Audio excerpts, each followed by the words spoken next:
Next question is question number 3. ABCD is a rectangle. ABCD is a rectangle. So first of all, let us draw a rectangle. So this is the rectangle. A, B, C, D is a rectangle. P, Q, R, S are the midpoint. P, Q, R, S are the midpoint.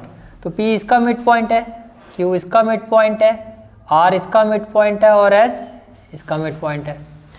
फिर आपको कहा जा रहा है show that quadrilateral P Q R S is a rhombus. तो first of all given क्या है,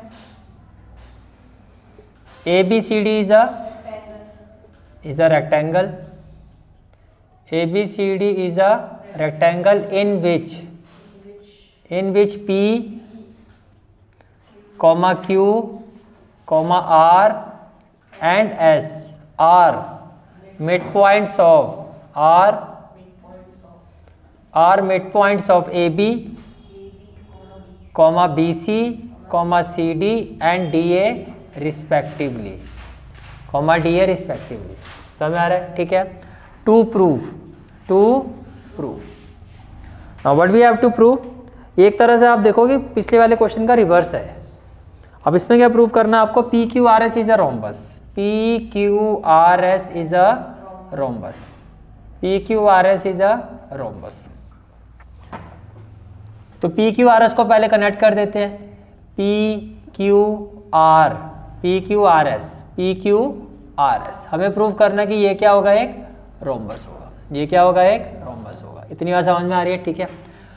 अब देखो रोम्बस कब होगा, पहले पैरेललोग्राम हो, पहली चीज. दूसरा एडजेसेंट साइड्स इक्वल हो. Very good. एडजेसेंट साइड्स क्या हो, इक्वल. एडजेसेंट साइड्स क्या हो, इक्वल. तो जब आप प्रूव करोगे तो फर्स्ट ऑफ ऑल क्या करोगे,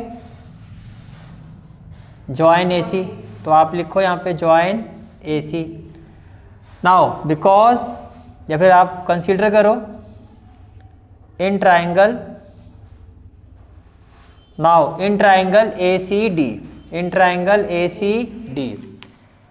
because S and R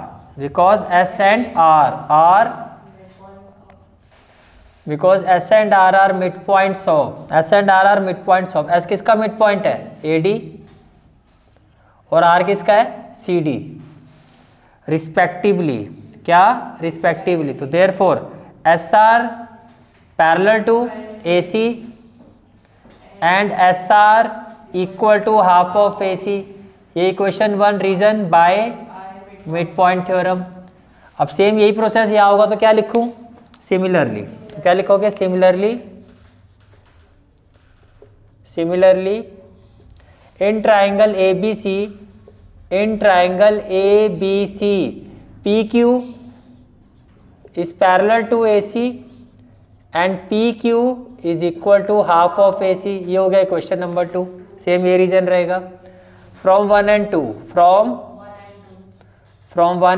2. तो क्या होगा, देखो फ्रॉम 1 and 2 देखो क्या कह सकता हूं मैं कि SR जो होगा वो PQ के पैरेलल होगा और SR and SR is equal to PQ. A one pair of opposite side, that is one pair of opposite side equal and parallel, that is one pair of opposite sides are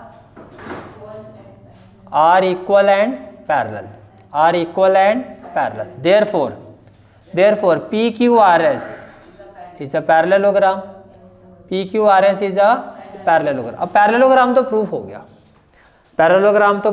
गया. अब मुझे proof कर रहा है कि adjacent side equal हो. उसके लिए क्या करेंगे, हम ज्वाइन करेंगे BD को. किसको ज्वाइन करेंगे, BD को. Now join BD. आपने BD को ज्वाइन कर दिया. इन ट्राइंगल, अब मैं बात कर रहा हूं in triangle BCD, because Q and R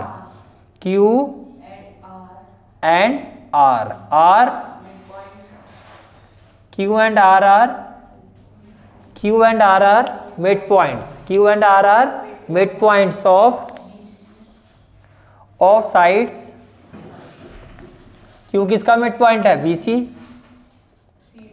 और R किसका मिड पॉइंट है? CD। यहाँ पे क्या आ जाएगा? रिस्पेक्टिवली। Q किसका मिड पॉइंट है? BC, और R किसका मिड पॉइंट है? CD। R किसका मिड पॉइंट है? CD। तो ये क्या हो गया आपका? रिस्पेक्टिवली। देयरफॉर आप क्या सकते हो? QR is parallel to BD and QR is equal to half of BD, is equal to half of BD। अब देखो ये इक्वेशन 1 थी, ये इक्वेशन 2 थी, इसको ले लो आप इक्वेशन 3, तो ये होगी इक्वेशन 4, ये होगी equation 4। We know that diagonals